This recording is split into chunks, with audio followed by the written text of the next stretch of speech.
Hey Canucks fans, let's talk about the unexpected heroes of last night, Brandon Sutter and Olli Juolevi. I'm Clay Emo, I'm at Canuck Clay on Twitter, I'm at Clayton Emo on Instagram. I'm the founder of the GLCPC, the Good Looking Canucks Positivity Club. This is my Canucks take, all in one take. It's Clay's Canucks commentary for Tuesday, January the 26th. This is where you get Canucks insight that's positive and timely. I'll admit, it's a lot easier to be positive after a big win. And you might say, oh, Clay, how's it a big win? It was over the lowly Ottawa Senators. Here's the thing. If the Canucks had lost last night, the city would be on fire. Oh, I shouldn't really say that, I guess. I think people would be really upset. I think people would be calling for Travis Green's head, Jim Benning's head, even more than they did last week.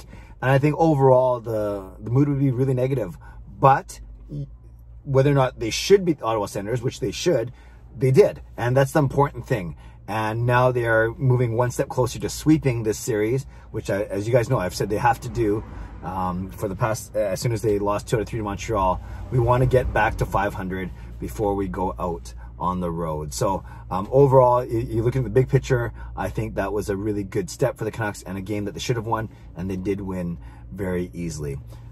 A great mood on my post-game live stream. Thanks to everyone for joining me there. And as you guys know, I launched channel memberships yesterday. I won't go through all the levels again today. You can find that video on my YouTube channel, or just click the join button beside, underneath this video, and you can see all the perks there. So I hope you consider doing so and supporting me, but no big deal if you can't or won't, and that's, or don't, and that's fine as well. A few storylines. Let's talk about some positive ones, and then let's end off by talking about the Lotto line. So obviously Brandon Sutter, hat trick, showed speed, showed great touch, showed determination, all those things. And no, I don't think the Canucks are going to re-sign him at the end of the season just because of a strong week. You know, he had another goal in the previous game, so that's 4 goals in the last couple games. But it was good to see, you know, when your Lotto line isn't going, you need your bottom 6 to contribute, and they certainly did again last night. So a great performance for Brandon Sutter. Does it justify re-signing him after the end of the season? I would say no, but it points to the bigger picture of if he goes and Beagle's only got 1 year left, what do we do about a third line center?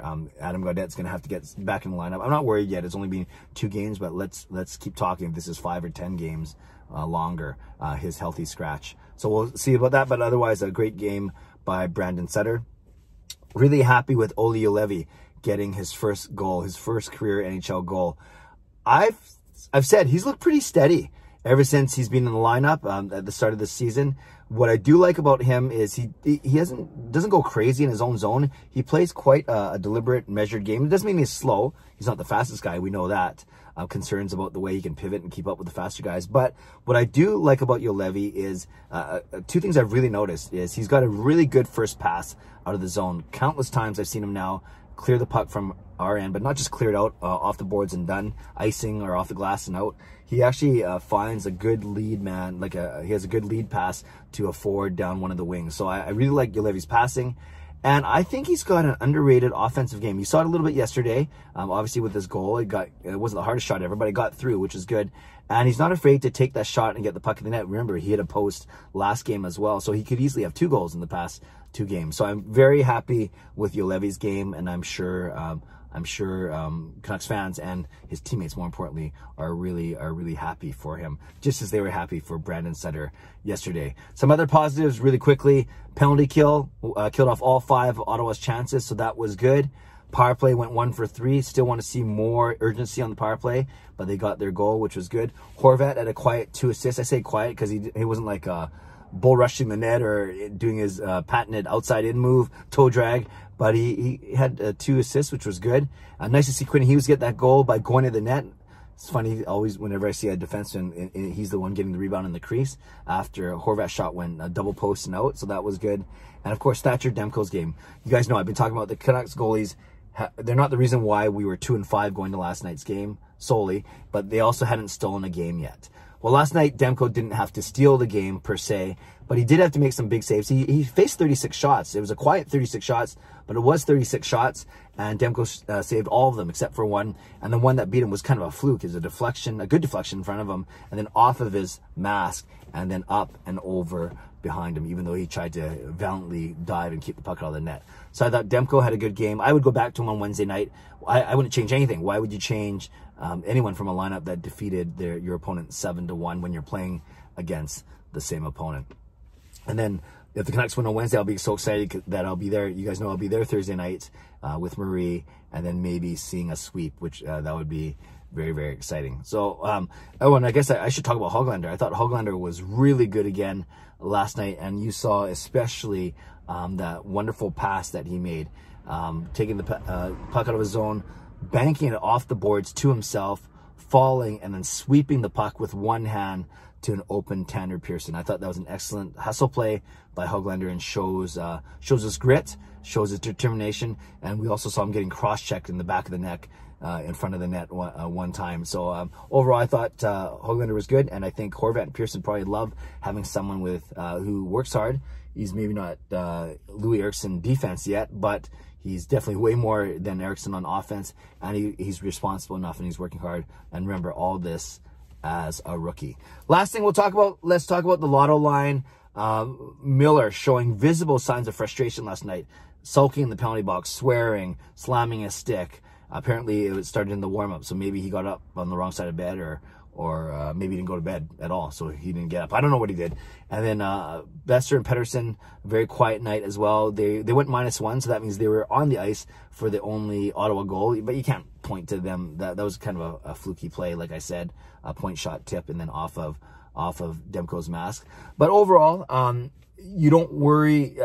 Their troubles, their lack of production wasn't as pronounced last night because we got 7 goals, and because we had 3 from Sutter, and Hughes scored and Juolevi scored. So 3 goals from our, from our third line center, another 2 from our, 2 from defensemen. And so things weren't as noticeable yesterday, the fact that they weren't that productive. But we got to see them get going, whether it's later in this homestand, or definitely in our next games on the road against Winnipeg, Montreal, and Toronto. It's going to be 3 tough teams. So I had a theory. I keep saying I don't want to speculate too much, because you can only comment on what you see objectively. Everything else is subjective. My gut feeling is that I think last year teams didn't know how to play them. They didn't know what to expect. JT Miller, his first year with the team. I think it's a combination of teams now know how to play them a bit better, more aggressively for sure. And 3 things. They're trying a little too hard, I think. But I think there might be a little bit of overconfidence too. I'm not saying that they're cocky, that they thought everything was going to come easy. But when things did come easy to them last season, maybe they were hoping, expecting that would be more of the same, and they're quickly realizing that it's not like that. People catch up tendencies, and so on and so forth. So maybe that's the thing. So I'm not making a big deal. Oh, they're overconfident. Oh, whatever. No, they can turn around pretty quick, and they have turned it around pretty quick. And I hope to see that in the final 2 games against Ottawa. All right, Canucks fans, there's a lot there. So comment anything you want to talk about last night's game. Sutter, Hoglander, Juolevi, power play, penalty kill, Demko, Lotto line, whatever it is. Leave a comment below. I love to read, react, and reply. Want to give a shout out to our Hall of Fame members. That's Jens95, simalexander, and Justin Lai. Thanks to all 3 of you for being Hall of Fame members on the first day of membership, and to everyone else who supported on the other 2 levels. Subscribe if you like to. Like this video if you like to. Stay safe, stay healthy, take care of yourselves, and take care of each other. Have a great day. God bless, and go Canucks go.